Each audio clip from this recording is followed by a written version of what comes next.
ఆ నేత పీసీసీ పదవి పోతే మినిస్టర్ గిరి కావాలని అంటున్నారట. అది కాకపోతే ఇది ఇవ్వాల్సిందేనని పట్టుబడుతున్నారట.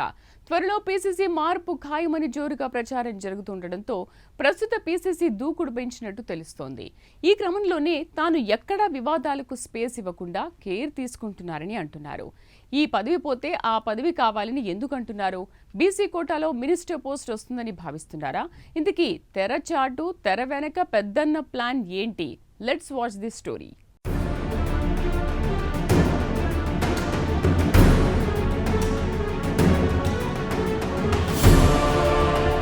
కాంగ్రెస్లో ఎప్పుడు ఎవరి ఫేట్ మారుతుందో, ఎవరికి ఎప్పుడు పదవులొస్తాయో చెప్పడం అసాధ్యం. అలాంటివారు నూటికో కోటికో ఉంటారు. వారిలో మహేష్ కుమార్ గౌడ్ ఒకరని చెప్పవచ్చు. ఎందుకంటే కాంగ్రెస్ ప్రభుత్వం అధికారంలోకి వచ్చిన తర్వాత అనూహ్యంగా ఆయన పీసీసీ పదవి దక్కించుకున్నారు. దీంతో ఒక్కసారిగా ఆయన వార్తల్లోకొచ్చారు. అయితే ఇప్పుడు పీసీసీ మార్పు ఖాయమని, రేపో మాపో రాష్ట్రానికి కొత్త అధ్యక్షుడు వస్తారని గాంధీభవన్ వర్గాలు కోడైకొస్తున్నాయి. ఈ క్రమంలో ఢిల్లీ పెద్దల వద్ద తన వాదాన్ని మహేష్ కుమార్ గౌడ్ వినిపించినట్టు టాక్ వినిపిస్తోంది. మార్పు అనివార్యమైతే తనకు మంత్రి పదవి ఇవ్వాలని కోరినట్టు ప్రచారం జరుగుతోంది. అయితే గతంలో బీసీ సామాజిక వర్గం నుంచి మంత్రులు పొన్నం ప్రభాకర్, సురేఖలను తొలగిస్తారని టాక్ వినిపిస్తోంది. వారిద్దరిలో ఒకరిని తొలగించి ఆ స్థానంలో మహేష్ కుమార్ గౌడ్ని భర్తీ చేసే ఛాన్స్ ఉందని రాజకీయ పండితులు భావిస్తున్నారు.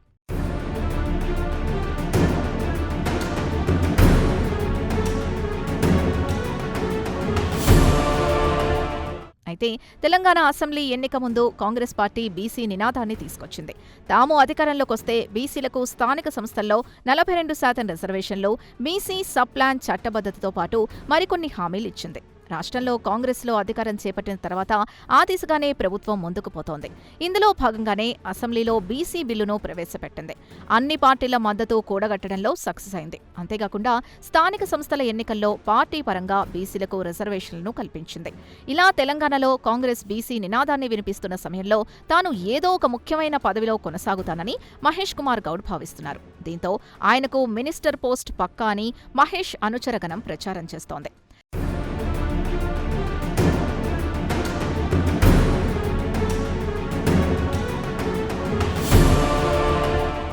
ఇక మహేష్ పీసీసీగా బాధ్యతలు చేపట్టిన తర్వాత ఎటువంటి వివాదాల జోలికి వెళ్లకుండా జాగ్రత్తలు తీసుకున్నారు. పార్టీ నేతల మధ్య గ్యాప్ లేకుండా అందరినీ కలుపుకుపోతున్నారు. ఎక్కడ ఇష్యూ వచ్చినా దాన్ని తనదైన స్టైల్లో పరిష్కరించుకుంటూ ముందుకు సాగుతున్నారు.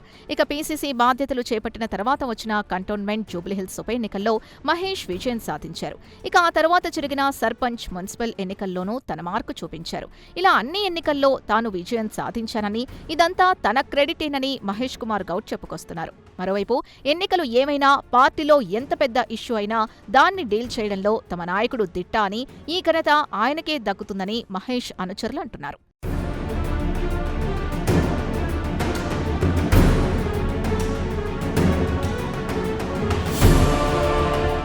ఇదిలా ఉంటే ప్రతిపక్షాలు రాష్ట్ర ప్రభుత్వంపై చేస్తున్న ఆరోపణల్ని ఆయన ధీటుగా ఎదుర్కొంటున్నారు. వేదిక ఏదైనా సరే తనదైన శైలిలో కౌంటర్ ఇస్తున్నారు. ఇందులో భాగంగా ఆయన శాసన మండలిలో వినిపించిన వాదనలు ఇందుకు మరింత బలాన్ని చేకూరుస్తున్నాయి. బీఆర్ఎస్ మాజీ MLA pilot Rohit Reddy drugs కేసులో ఇరుక్కోవడం, అలాగే గత కొంతకాలంగా బీఆర్ఎస్ వర్కింగ్ ప్రెసిడెంట్ డ్రగ్స్ తీసుకుంటారని గ్లోబల్ ప్రచారం జరుగుతున్న నేపథ్యంలో ఆయన చేసిన సవాల్ రాష్ట్ర వ్యాప్తంగా హాట్ డిస్కషన్ కి దారితీసింది. రాష్ట్రంలో గంజాయి, కొకైన్ విచ్చలవిడిగా దొరకడానికి గత 10 ఏళ్ల బీఆర్ఎస్ పాలనే కారణమని ఆయన ఆరోపిస్తున్నారు.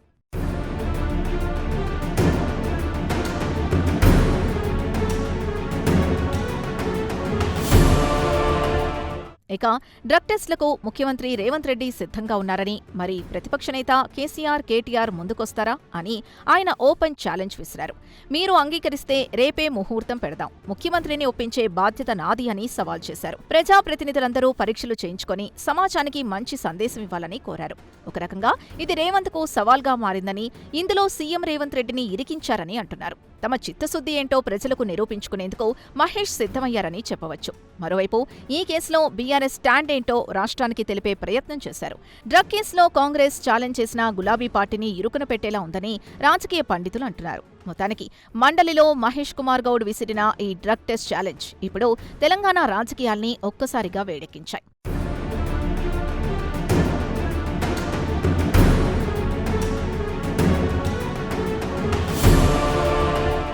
ఓవరాల్గా మహేష్ కుమార్ గౌడ్ పీసీసీ బాధ్యతలు చేపట్టిన తర్వాత తనదైన శైలిలో రాజకీయాలు చేస్తున్నారని అంటున్నారు.